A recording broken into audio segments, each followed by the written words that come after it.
Australia strikes Atlanta gold as Michael Diamond shoots up a record. And rebel states finally bow to pressure and back tough national gun laws.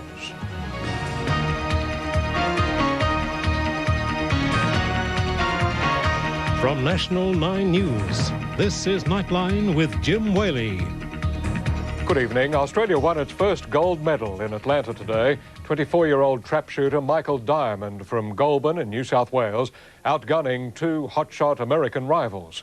Diamond's almost perfect score, an Olympic record, gave us our first gold medal in shooting for 100 years. From Atlanta, Mark Burrows reports. As the competition wilted, Michael Diamond showed ice-cool concentration as he targeted the gold medal in the final of the trap event. Diamond shot a near-perfect score, 149 out of a possible 150. The Australian team were euphoric. It was our first gold ever in shooting. The last medal in the sport was a bronze in 1984.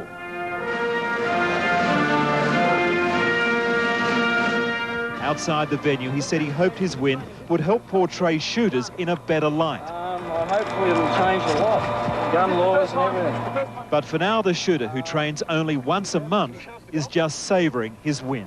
How proud does that make you? Thanks, guys. Unbelievable. You'd have to experience it yourself to really know how I felt. And just as proud, Mike's parents watching back home. Oh, he let his head down tonight. It'd be worthwhile celebrating that. The Yanks won't let him alone. News of Diamond's win was the perfect tonic for the rest of our Australian team. Swimming, running, shooting, equestrian, whatever. It's great. I'm sure that sort of thing is going to lift everyone. And there are still other Australian shooters who could go on to make Olympic history. The men's double trap team and Annette Woodward in the pistol events are all fancied as medal chances. While he'll be toasted by all his American mates tonight, for a while at least, gold will be Mike Diamond's best friend. In Atlanta, Mark Burrows for Nightline. Despite Michael Diamond's winning effort, it was a day for Australia to reassess its golden expectations. It's reported tonight that dual gold medalist from the Barcelona Games, equestrian Matt Ryan, has had to withdraw from his events because of an injury to his horse. Our swimmers performed well, but only Samantha Riley managed a medal, coming third in the 100 metres breaststroke. Mark Barlin reports. Improving on her Barcelona bronze was always going to be tough for Riley, swimming third from bottom of screen. South Africa's Penelope Haynes set a world record in the heats and wasn't caught in the final. Haynes half a body length clear. Beard is trying to get to her. Beard is coming on. Riley fought hard over the last 20 to hang on to third. 14-year-old American Amanda Beard second. Riley's time was well outside her best, but good enough for an Olympic bronze. Tried to take it out pretty hard and I think I died a little bit at the end. Matt Dunn was our next best in the 400-metre individual medley. Dunn is storming home. Dunn swam an Australian record, but it wasn't enough. American Tom Dolan unbeatable for gold. Dunn fourth. Fourth again in the 4x200 relay, also won by the Americans. Susie O'Neill fifth in the 200-metre freestyle. She looks as though she's working a bit hard to stay with them. The turbulent lead-up might have contributed to Kathy Watt's disappointing defence of her Barcelona road gold. Slippery conditions threw several riders. And there's a fall on the wet road. French champion Jeannie Longo took out the event. Watt finished ninth. Got them now, I think, the Australians. At the rowing, 4 of our 6 crews on the water today made it through to the next round. Challenge, and the awesome foursome over the line again. The Opals couldn't buy a basket early in their match against Korea. Nothing there for Spawn, but well. Trish Fallon got the scoreboard ticking over. The Australians bounced clear into final minutes to win 76-61. Our men's hockey team scored against South Africa late in the second term, only to concede an equaliser close to time to come away with a disappointing draw. That is a shattering blow to Australia. Not great news for our track team at a college meet outside Atlanta. A bandaged Melinda Gainsford is still struggling with her back injury, while Dean Capobianco was less than impressed with his form. Right there, it just felt like just lacking a little bit of race practice. Poland is the unlikely leader of the medal tally with 4 golds, followed by France and Russia. Australia is 10th. Mark Barlin for Nightline. The pro-gun lobby was keen to use Australia's shooting gold to pressure the government on its tougher gun laws. But it all appears to be too late.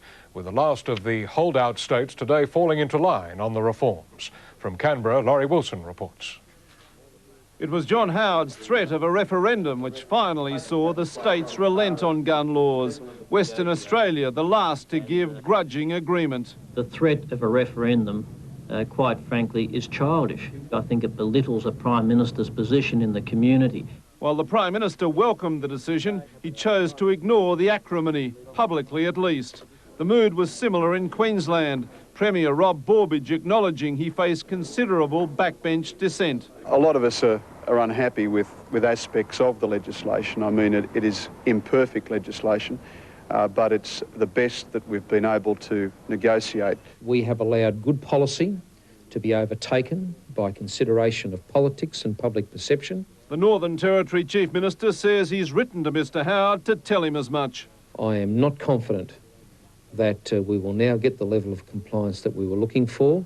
Queensland and Western Australia too say they fear the Prime Minister's decision to reject the modification of semi-automatic shotguns will only force many firearms underground. If we could have had crimping, or if we could have arrived at a situation where the remanufacture of magazines had been agreed to, I think that would have led to a far higher level of compliance. Some, like West Australian Police Minister Bob Weiss, are openly sceptical the gun laws will work. Clearly I have my doubts.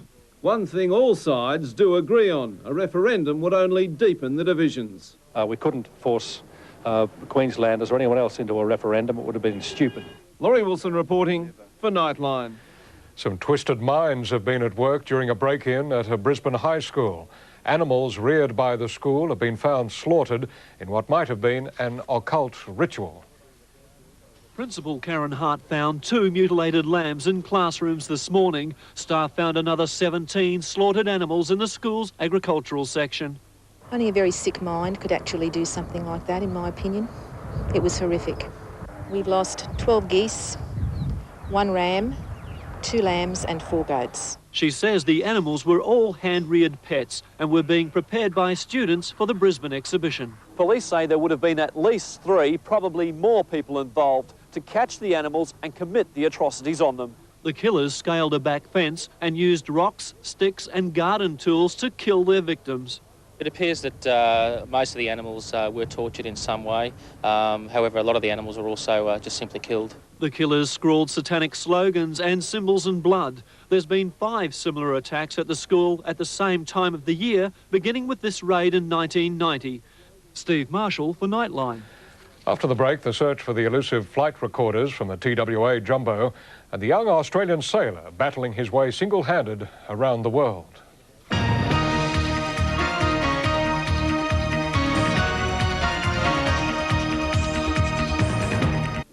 A man is dead and a woman critically ill after a Legionnaire's outbreak in South Australia. Although the source of the infection hasn't been conclusively identified, both victims stayed at a hotel on Kangaroo Island, south of Adelaide. Health authorities say the man used the spa pool there, while the woman got close enough to the pool to become infected. The New South Wales government is on the defensive over public hospital funding after claims that no beds could be found for 3 people who were critically ill. One of them, a Bega man suffering a brain hemorrhage, was airlifted to Sydney, but it took doctors more than 6 hours to find an intensive care bed. 2 other patients from country New South Wales were also airlifted to Sydney, but then faced lengthy delays. The government insists that budget problems are not to blame. A Sunshine Coast couple has begun a landmark anti-discrimination case after their children were refused a place in childcare because they were not immunised. Jackie Butcher and Greg Beattie have taken Maroochy Shire Council before the Human Rights Commission, arguing that immunisation is dangerous and doesn't work. The council says its policy is to protect those already in childcare centres. The hearing continues tomorrow. Families of those killed in the crash of TWA Flight 800 are irate over the slow identification of bodies, as well as the time it's taking to locate the main fuselage of the jet. Search teams are anxious to find the flight recorders, hoping they'll hold a clue to the explosion. Testing of wreckage has so far shown no trace of bomb materials, but sabotage is still considered the most likely cause. Frustrated investigators are hoping for calmer seas and better luck today. as they search for definitive evidence that a bomb brought down TWA Flight 800. Plans to videotape a suspected trail of wreckage were stymied yesterday by technical problems at sea, and Navy divers never went in the water. At that time, a decision was made. The seas are still pretty rough, and a decision was made. It's not worth risking the lives of divers to go down and look at something that we really don't have any information on what it is. But divers likely will be needed to retrieve the plane's black boxes. Special acoustic equipment has not picked up the locator signals from the flight data and cockpit voice recorders, believed to hold critical clues. FBI forensic experts have also come up empty in testing pieces of wreckage for signs of a bomb. But agents say they are making progress on other fronts. We not only have a seating chart, we know everything there is to know about that aircraft, who boarded it before this flight, who serviced it, who fixed it, who put the bags on, who took the bags off. Absolutely, we know all that. The world's last airworthy World War II Mosquito fighter bomber has crashed during an air show in England, killing both crew members. The plane went out of control in the middle of a stunt, spiralling into a forest. It was the second air show crash in England in a week. Last week, a P-38 fighter crashed, killing the pilot. 13 people, 11 of them British tourists, have been injured by a bomb planted at an airport in the northeastern Spanish city of Tarragona. A 6-year-old girl was the worst injured. She's still in a serious condition. Basque separatists have been blamed for the blast, as well as a bomb found and defused at a nearby hotel. The terror campaign aimed at crippling Spain's tourism industry. As many as 7,000 people have been evacuated from the province of Quebec in Canada after flash flooding claimed the lives of 3 people over the weekend. Police say more are missing after the swirling waters swept through towns, undermining buildings. The French-speaking province received 16 centimetres of rain in 24 hours, causing rivers to break their banks. He may not be part of the Olympics, but teenage Perth yachtsman David Dix has been putting in a performance worthy of a gold medal. He's just passed the halfway mark of his solo navigation of the globe, luffing up long enough in Bermuda for a special reunion. This is Sea Flight on 2206. If I had $1 for every time I said that, I'll be a millionaire. The call sign of David Dix and his 34-foot Sea Flight has been heard in ports halfway around the globe. The courageous 17-year-old from Perth has just passed Bermuda, the halfway mark of his epic adventure to become the youngest ever to sail around the world solo and non-stop. Okay, I just caught a fish and it's right there. Tuna. The teenager has now been at sea for 4.5 months. And while life on board still has its mundane chores, outside there's the beauty and brutality of the sea, like this water twister. Now check that out. This is Bermuda Harbour Radio, Bermuda Harbour. Waiting in Bermuda for David, his mother Pat and mentor John Sanders. For Pat, it's her first chance to see her son since he left Fremantle in March. It's like a dream. Here we are in Bermuda, I can't believe it. Bermuda not only marks the halfway mark of David Dix's epic voyage, but it's also the first and last chance that he gets close enough to people to actually have a conversation with them. How's it going, Dave? Good, thanks. From here, he's going to head straight off in a southeasterly direction towards the bottom of Africa. And he's still got some 14,000 nautical miles to go. 4.5 months from now, we'll see David Dix and Sea Flight again off the coast of Fremantle. See you in Freo.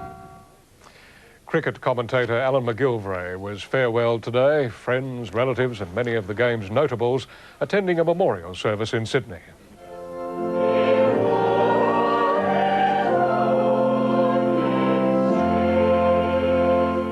McGilvray, who played Sheffield Shield for New South Wales, became the voice of Australian cricket broadcasting for more than half a century. He died last week, aged 86. In a moment, trying to heal the wounds of war, the Bosnian teenagers coming to Australia for medical help.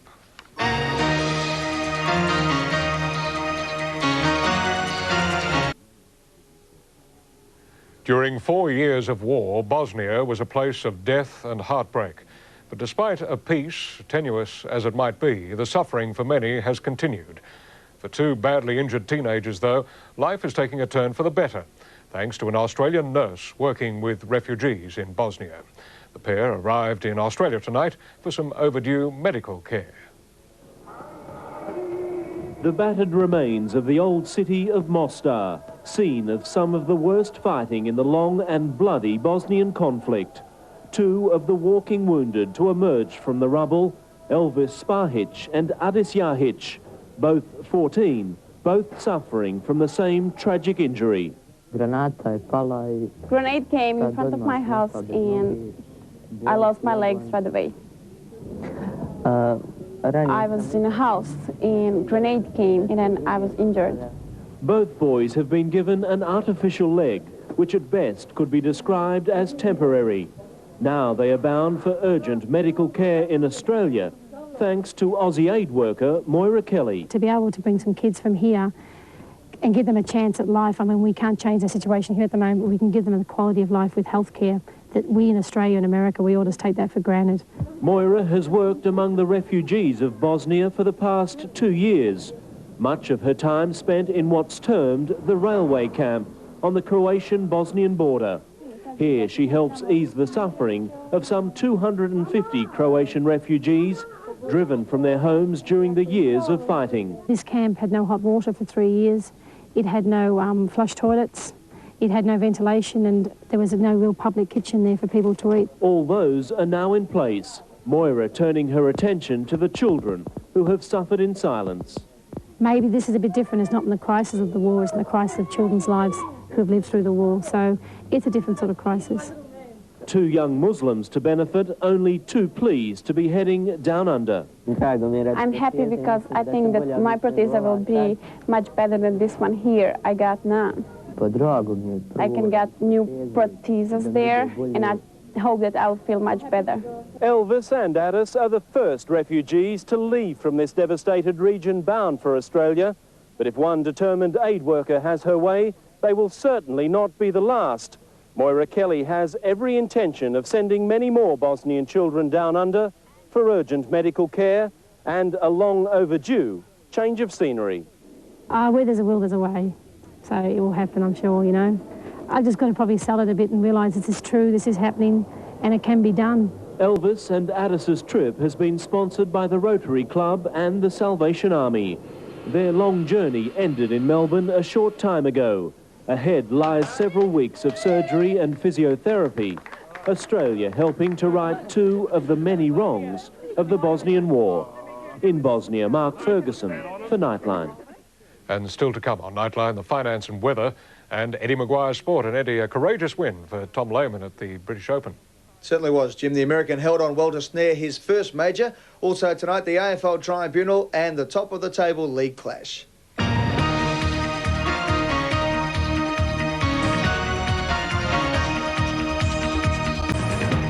Tuesday, a heartwarming special, Innocent Young Lives. Together, they weighed just 3.5 kilos. In a fight against the odds. They had a terrible fight in front of them. It was real hard. Miracle Babies, 8:30 Tuesday on 9. These shoes could sprint 100 metres in under 10 seconds. This javelin could fly 95 metres through the air. But the world's best equipment is nothing without great people and their spirit of competition. People who try that little bit harder to give that little bit more.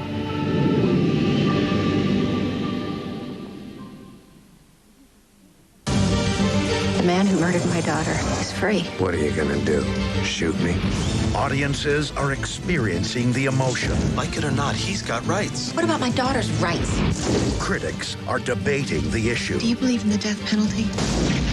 You'll spend the rest of your life in prison. I can't let him go. And everyone is asking the question, what would you do? Eye for an eye. Moccona Premium Ground. Excuse me? Premium Ground. The coffee. Oh, yes. You know, it's my absolute favorite. Really? Oh, yes. I drink it all the time. Well, I used to. Before my plunger broke. Moccona, now for lovers of real coffee. His plunger broke.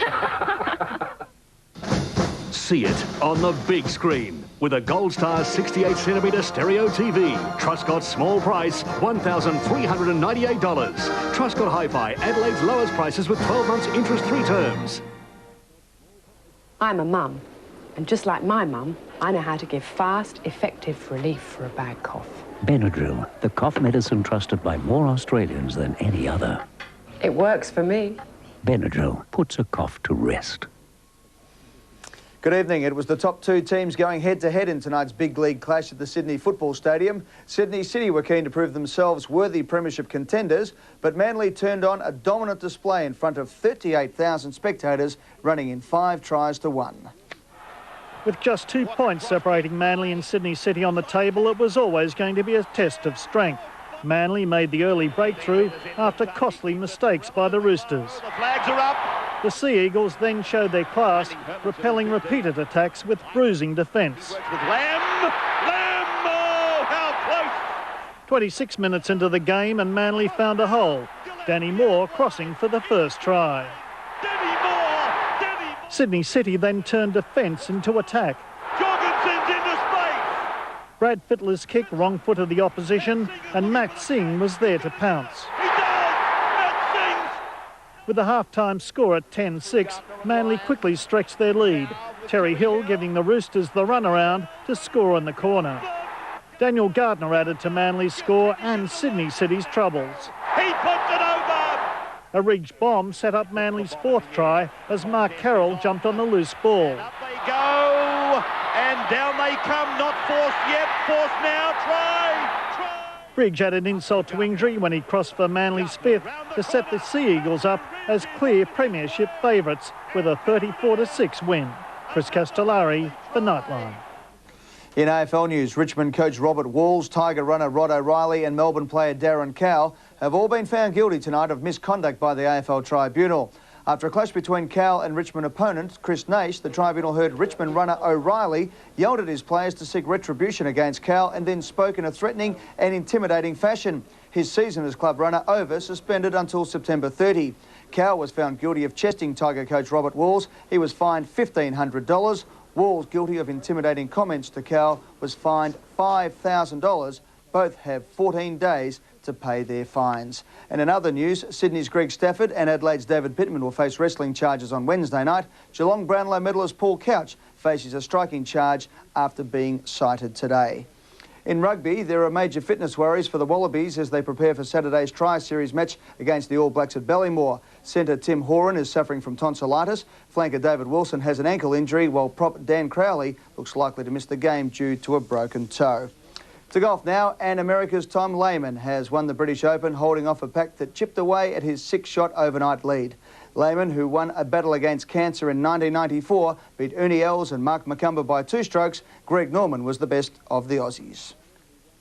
Like he did yesterday, Greg Norman began his final round with a bogey, but then came a flurry of opportunities. His best was at the 7th with an eagle that even had the shark wondering what might have been. Control this pitch shot. He certainly can. Lehman was being pursued by a host of players, and Fred Couples moved within striking distance with this effort on the 5th. That looks wonderful. Look at this. Break a little. How about a 1? Oh, my word. Fellow American Mark Brooks was another mover, and suddenly Lehman was under attack from all sides. Oh, now goes another one. A scrub-seeking tee shot on the 6th looked to have the leader in a jungle of trouble, but under enormous pressure, Lehman stayed calm and salvaged his par. Ernie Els kept attacking. His approach to the 15th was radar-like, getting the big South African to within 2 shots of the lead. Lehman had a shaky run home, dropping his 3rd shot for the day on the 17th, but after a number of minor placings, his first major was at last complete. The 125th Open will be remembered for many tense moments, and while this feared links course was expected to keep the field in check, such was the quality of play it took a 4-day battering. Yeah, great victory there. Well, Michael Doohan had to fight his way back through the field to win the British 500cc title at Donington Park ahead of Alex Creville. The victory was a fitting way for Doohan to mark his 100th Grand Prix start. Having pole position didn't prove a great advantage for Michael Doohan. Starting on the left side of the track, Doohan was shuffled back to 7th, rounding the first right-handed turn. As one rider tumbled from his bike in the background, Doohan made his way through the field, and by lap 8, he sized up Loris Capirossi. Great move, though, wasn't it? You see it from... Alex Creville swept into 2nd, but couldn't catch Doohan, who went on to clinch his 6th win of the season and now leads the Spaniard in the championship by 62 points. In Paris, 3 weeks after 197 riders started in the Tour de France, the last of 21 stages of the cycling classic. Australia's Patrick Jonker finished 12th, almost 19 minutes behind Denmark's Bjarne Riis, who wore the leader's yellow jersey for the last 12 days. As they line up for the finish now, as the sprinters charge for last stage glory, the celebrations for Riis, Denmark's first winner since 1903, were already underway. Charles Christian for Nightline. And Jim, that's enough of sport for today, I think. That should keep everybody happy. I agree. Thanks, Eddie. In finance news, the Australian share market closed 5 points down today. In Tokyo, the Nikkei fell 470 points. In London tonight, the FT 100 is 21 points down in morning trading. Gold is fetching 384.45 US an ounce. And in European trading tonight, the Australian dollar is buying 79.11 US cents, 1.17 Deutschmarks, 85 yen and 51p. The national weather, and there's a high over southern Queensland, a low moving through the southeast, and another low and associated cold front entering the Bight.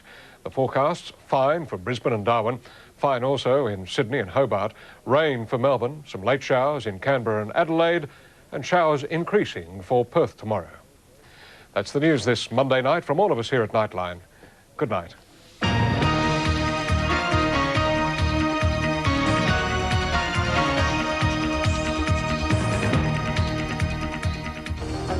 Nightline was brought to you by National Australia Bank, tailoring banking to your needs, and Ansett Australia.